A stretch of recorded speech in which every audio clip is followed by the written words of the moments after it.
Hello everyone, आज का topic है दशमलव संख्याओं की तुलना। हमने पिछली वीडियो में पढ़ा था दशमलव संख्याओं के दो भाग होते हैं। एक होता है दशमलव बिंदु के बाईं ओर का भाग, जिसे पूर्ण संख्या भाग कहते हैं, और दूसरा होता है दशमलव बिंदु के दाईं ओर का भाग, जिसे हम दशमलव भाग कहते हैं। जब दो या दो से अधिक दशमलव संख्याओं की तुलना की जाती है, तब सबसे पहले हमें पूर्ण संख्या भाग देखना होता है, यानी दशमलव बिंदु के बाईं ओर का भाग देखना होता है।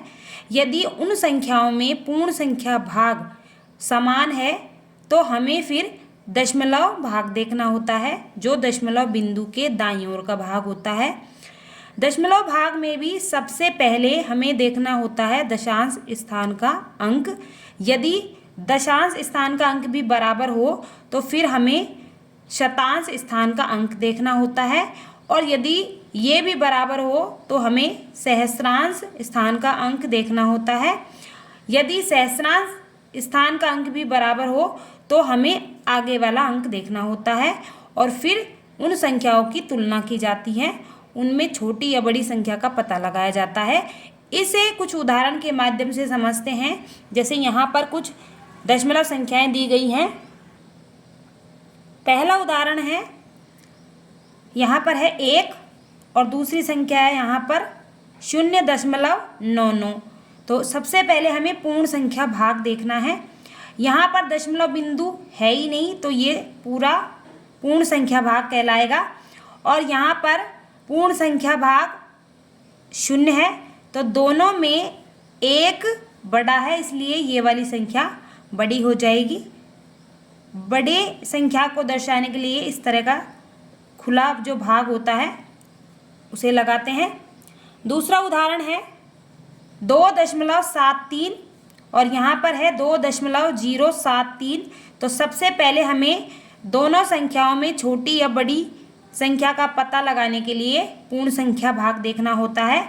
यहाँ पर भी दशमलव बिंदु के बाईं ओर का भाग पूर्ण संख्या भाग होता है। यहाँ पर भी 2 है और यहाँ पर भी 2 है, दोनों समान है।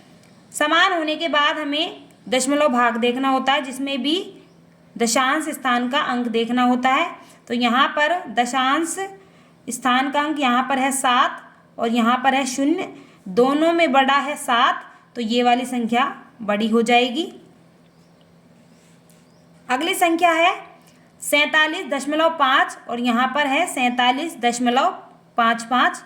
दोनों में सबसे पहले देखना होगा पूर्ण संख्या भाग, जो कि बराबर है। उसके बाद हमें देखना होता है दशांश स्थान का अंक। यहाँ पर 5 है और यहाँ पर भी 5 है, ये दोनों भी बराबर हैं। दोनों बराबर होने की स्थिति में हमें देखना होगा शतांश स्थान का अंक।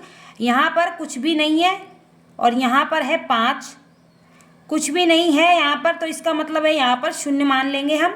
तो यहाँ पर 0 और 5 में बड़ा होगा 5, तो ये वाली संख्या हो जाएगी हमारी बड़ी। इस तरह से चिन्ह लगेगा। अगला उदाहरण है 7.5 और यहाँ पर है 7.50। सबसे पहले हमें पूर्ण संख्या भाग देखना है, तो दोनों बराबर है। फिर उसके बाद हमें दशांश स्थान का अंक देखना है, तो यहाँ पर 5 है, यहाँ पर भी 5 है, ये दोनों बराबर हैं। उसके बाद हमें शतांश स्थान का अंक देखना है, यहाँ पर कुछ भी नहीं है और यहाँ पर 0 है, यहाँ पर 0 मान के चलेंगे, तो ये दोनों बराबर हैं, तो ये दोनों संख्याएं भी बराबर होंगी। अगला उदाहरण है यहाँ पर 0.05 और यहाँ पर 0.5 है, दोनों में पूर्ण संख्या भाग बराबर है।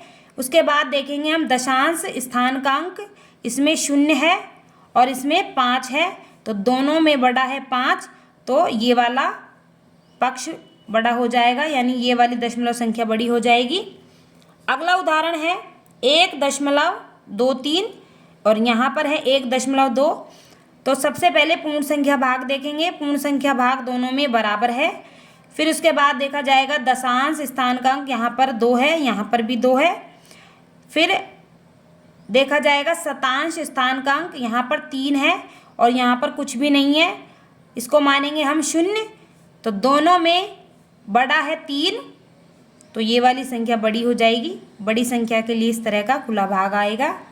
इस तरह से हम दशमलव संख्याओं की तुलना करते हैं। यदि वीडियो अच्छी लगी हो तो लाइक करें, शेयर करें और चैनल को सब्सक्राइब करें। Thank you.